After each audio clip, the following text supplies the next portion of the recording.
This is Geometry A, Unit 7, Lesson 4. We're talking about two new points of concurrency. We've already talked about the circumcenter and the incenter. Circumcenter being the concurrency point of perpendicular bisectors. The incenter being the concurrency point of angle bisectors. They both have their own unique properties. We're going to introduce two more today. We're going to introduce the concurrence of medians and the concurrence of altitudes. I'm going to break this up again into two videos since there are two separate ones. So this one will be about medians. First, we need to define what a median is. Median is a word meaning basically middle. And so it has to do with finding the midpoint of the sides of a triangle. But unlike the perpendicular bisector, there's no perpendicularity about it. Okay? It is the connecting line that connects a vertex, the corner, with a midpoint. Okay? So here's a triangle. My first task is to find the midpoint of each side. Now, if I have a straight edge and compass, my best bet to find the midpoint is to construct the perpendicular bisector. So let's go ahead and do that here. I'm going to use my shortcut method that we introduced in a couple videos ago, where I simply start with the longest side, and I'm going to darken these lines here, and draw a arc that passes well through the triangle here, and then do that from all three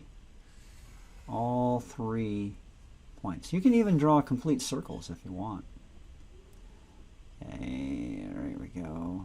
Be accurate here. Okay, so there we go.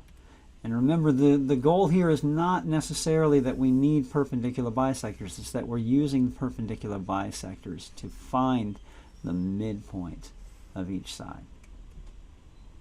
So that's why I'm keeping these lines dark. I don't want to emphasize these. Okay, we're finding the midpoint of each side.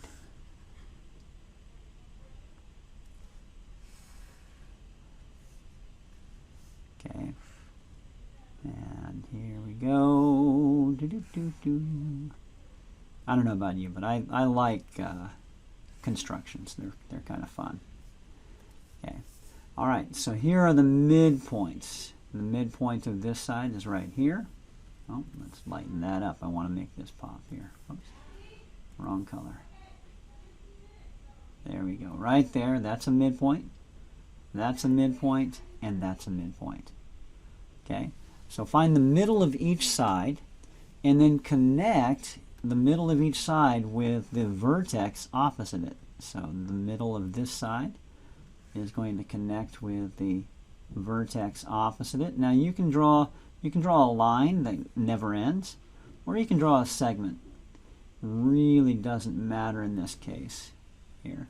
So this is a median. Notice that it's not perpendicular to any side. It goes through a vertex. It connects a vertex and a midpoint. Vertex and a midpoint. Okay, vertex and a midpoint. Here we go. Right there.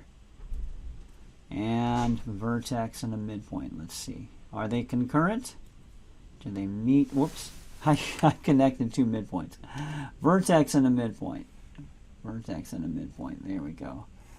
Vertex and a midpoint. I'm thankful to whoever invented the undo button. Here we go. Vertex and a midpoint. By the way, if you connect two midpoints, that's something called a midsegment. Okay? And notice they are concurrent, right? They meet at a single point. Okay, so we have just drawn something called the medians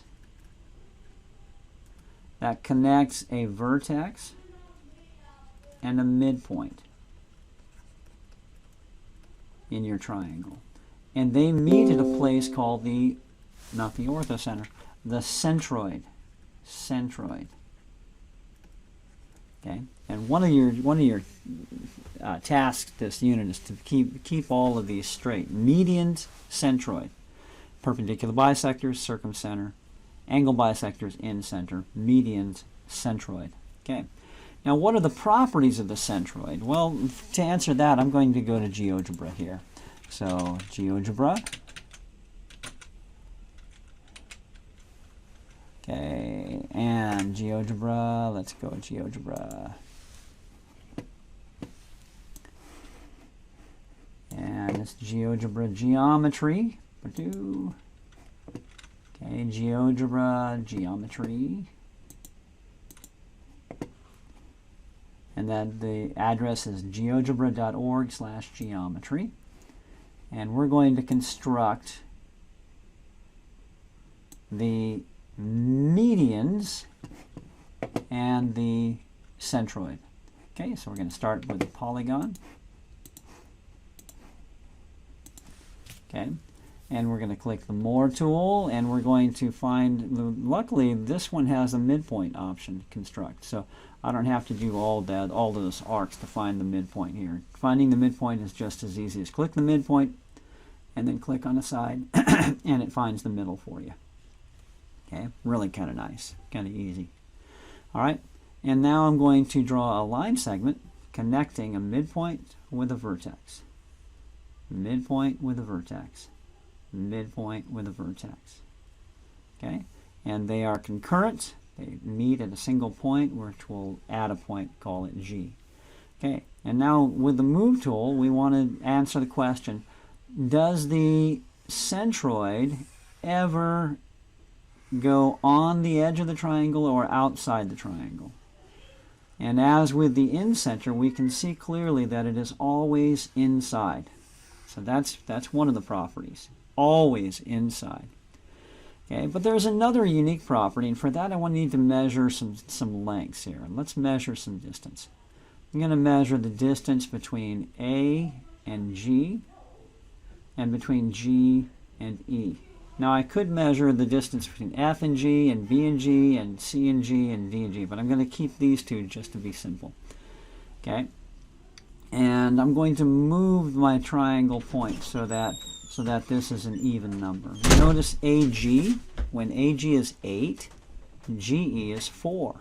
Now you might say, hey, 4 is half of 8. There might be something to that. Let's try this. Let's try changing AG to 6. Okay, GE is 3. Ooh, what if AG is 4? GE is 2. So the ratio of the centroid divides the median into a ratio of 2 to 1. 2 parts to 1 part. Okay, now let me demonstrate that here. So basically what we're saying is, if this part is 12, then this part is 6. If this part is 3, then this part is 6. The distance between the centroid and the vertex is always double the distance between the midpoint and the vertex and the centroid. Okay. What's more, let's say we have the entire ratio, the entire length is 12, right? Then we divide 12 by 3 because there's 1 part to go here and 2 parts to go here. So we divide the whole thing by 3. So this is 4 and this is 8. Okay. So the centroid divides the median into a ratio of 2 to 1. Okay, so that's the unique property of the centroid. Okay, be sure to watch the next video on the altitudes.